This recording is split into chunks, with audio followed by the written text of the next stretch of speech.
Badan Narkotika Nasional Republik Indonesia menetapkan 10 wilayah di Indonesia rawan masuk narkoba. 10 wilayah tersebut merupakan jalur rawan penyelundupan narkoba jaringan internasional. Ke-10 wilayah rawan masuk narkoba tersebut adalah Aceh, Sumatera Utara, Riau, Kepulauan Riau, Jambi, Sumatera Selatan, Kalimantan Barat, Kalimantan Utara, Kalimantan Timur, dan seluruh pantai barat Sulawesi.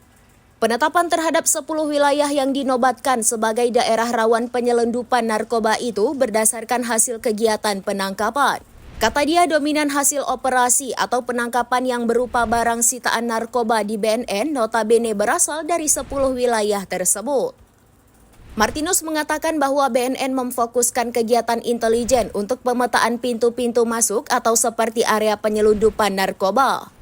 Tak hanya itu, dia juga mengungkap besarnya uang yang beredar dari aktivitas jual beli narkoba di Indonesia. Ia mengungkapkan bahwa angka tersebut mencapai ratusan triliun per tahun.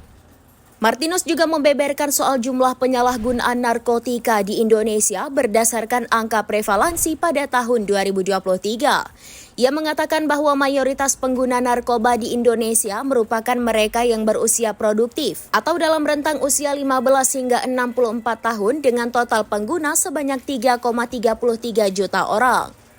Berdasarkan data BNN, ada 5 provinsi dengan penyebaran dan penggunaan narkoba paling masif di Indonesia. Jakarta hingga daerah istimewa Yogyakarta menjadi 2 di antara 5 provinsi terbanyak penyebaran narkobanya dalam data BNN.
Download Tribun X sekarang, menghadirkan lokal menjadi Indonesia.